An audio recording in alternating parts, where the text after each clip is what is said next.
Hey, good evening YouTube. This is PwnerifficOne and just PwnerifficOne from B Plus StarCraft. Today we're going to be looking at a 1v1 between ttKoreanAir in the top right hand side as the green Terran versus the blue Protoss cHoBo. Or cHoBo. I don't know. If it's cHoBo, then we could be in for quite a match, as these could very well both be Korean players. Let's take a look at the APM tab to get a feel on how these players are. Oh, look at that. Looks like 200 APM to 136. Very high level players, I'm assuming. Yeah, this is another fan requested game. So don't forget, you guys, send your requested matches to be casted to PwnerifficStarCraft@gmail.com. The link is in the description. And yeah, try to keep the matches under 20 minutes, or 20 in-game minutes, which totals to be about 15 minutes in real time. And yeah, that'd be great. I'd love to see those and cast those and see how you guys are doing, or maybe just cast some interesting games that you saw or maybe you wanted to see casted. And yeah, I'd really enjoy that, because that's what I'm all about right now. I love StarCraft 2 casting. I know I haven't really put out that many videos, but yeah, I'm working on it, and I'm having a great time while doing it. We can see the first barracks coming out right there, as well as the gateway. First simulator right there, at 15 supply. Everything seems to be standard right now. Another simulator going down right there at the same time. Scouting probe, gonna scout in the wrong direction at first. Still no scouting SCV from KoreanAir. Let me open up the nameplate here so I don't get confused. N? Is it N? Oh yeah, Control N, there we go. That makes it a lot easier for the caster as well as the viewers to see which player is doing what. There goes the second pylon.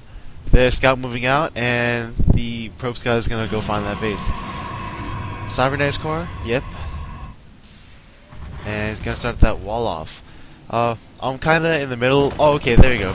See, I don't really think a wall off is necessary. Going to kill that probe, yep, but not before getting a full scout off. Yep, full scout off, saw everything. And yeah, this is one thing that a lot of Terrans are doing nowadays, and they've been doing this for quite a while, is to put a supply depot here, and then put a bunch of Marines in the middle. That really corrals units to go up through there and prevents anything from getting through, unless you only have one Marine there like earlier. And also, if you want to, for a little extra security, you can put a bunker there, but it's really not required. Now SCV about to go in through there. Warp gate research coming on through, as well as that first stalker, which is rallied to go over here to the base. There we go. There's that bunker I was mentioning. Wow, I'm getting pretty good at casting, I hope, because I have not pre-screened this game at all. I'm just casting it as it happens live. This is the first time I'm seeing this video, and I'm trusting you guys, the fans, to send me good videos. I mean, if you guys send me a bad video, I'm gonna cast it, but I'm not gonna upload it.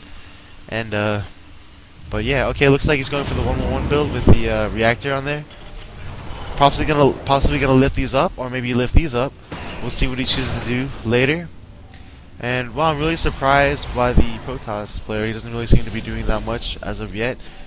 Does have double simulators out. Okay, there we go. He's got the. Oh, my bad. This was very standard timing, going for the 3-gate. Possibly gonna see that robotics bay around maybe 30s, maybe around 35 supply, 40 supply, very possible.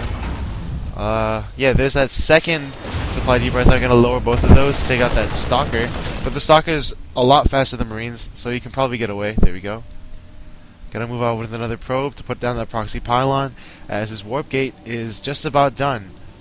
And this is a very good timing for a 3-gate push, because yeah, you can tell he's really practiced this a lot, and he's gonna expand off of this. And 2 sentries here to block off that choke, because this is a very wide choke, so it will take 2 sentries to block it off.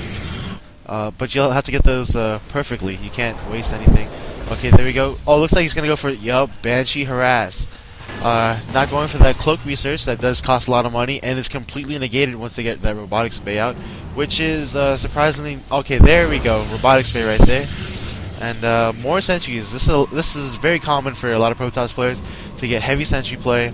You can do a lot with these sentries. You can split the Marines in half, and then just pick them off from a distance with your stalkers, and that really ups the combat capability of your Protoss ball when it's still in its early stages. And Nexus just about done. Gonna work on those siege tanks. Siege tech not yet on the way. Neither is Blue Flame Hellions. I doubt we'll see any Hellions this game.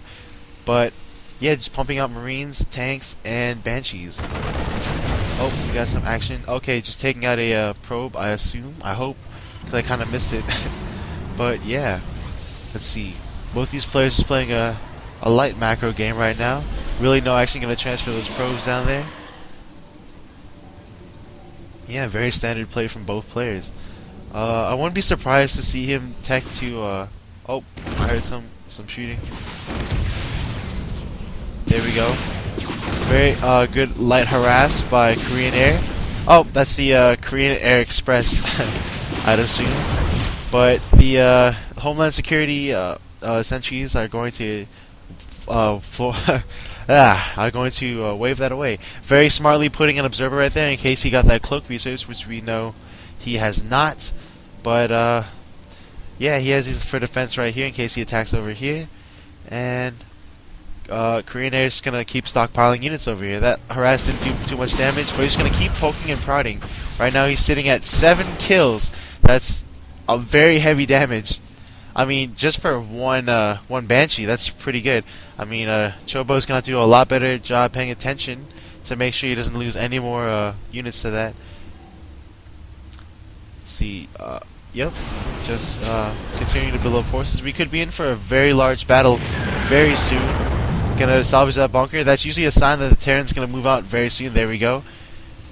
And oh, this looks like we could have an all-in as he's pulling off all these SCVs to repair these tanks and everything. And but he's gonna see it. cHoBo is going to spot it. Let's see what he decides to do. The army, okay, repairing those, and then he's gonna go attack. But let's see what cHoBo decides to do. He has a proxy pylon right there. But oh, okay, my bad. There was a Hellion that was gonna come out. But yeah, I don't know if he can hold this off. He has quite a few sentries and quite a few stalkers, but we'll have to see. If he can get some perfect force fields, maybe a force field right there, and really separate this army, he could do a lot of damage. Let's see, here we go. Guardian Shield going down, going to provide that +2 armor. And there we go, force fields cutting off all of the SCVs and a few Marines. Very good force fields. Some reinforcements coming down over there. But let's see, he's completely out of energy, almost completely out of energy. Now he should be out of energy. He lost all of his sentries right there. And I think that cHoBo really is on his back foot right now because... oh, there. See, that's really gonna solidify this push. Putting those in siege mode. Look at that. I mean, they're probably gonna shell each other. That's one thing that's bad about this is that the tanks can shell each other and your own units if you're not careful. But it also makes it so that your enemy cannot advance on you. Once he gets vision of the high ground, they're just gonna start shelling these units. Just like that, he really has to pull these back right now and deny vision of the high ground. These Immortals taking up a lot of damage, but it's not going to be enough. They get cleaned up really quickly. Observer's sitting pretty up there. Putting up another Immortal. And really, cHoBo's he's not in a very good spot because all he needs is a couple air units to spot the high ground. He can just keep shelling these. But as long as he doesn't push in like this, he should be okay. But as you can see, he pushed in, so he's definitely in a lot of trouble. Pretty much that's what's going on. Gonna take out this, yeah, most likely gonna take out this Nexus, especially once they start shelling it out. Unless he can pull something out of his, you know what, right now. He's in a lot of trouble. But this has been an excellent game by both players so far. I think cHoBo just focused a little too hard on macroing. He's gonna take out that, gonna lose that Nexus right there, and most of his forces.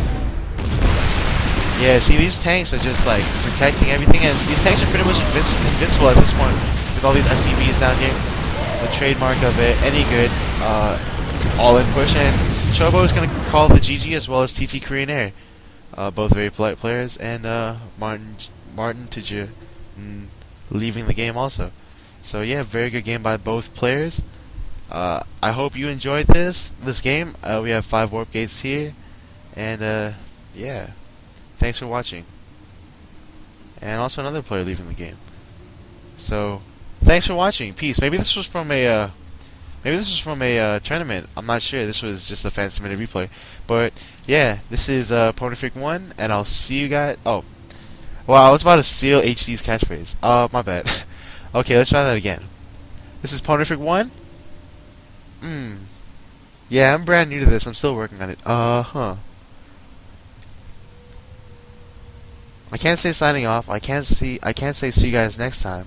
I can't say hit me up with that noise. And I can't say this is P to the honorific 1. This is B plus StarCraft. You've just passed. Peace. No, that was stupid.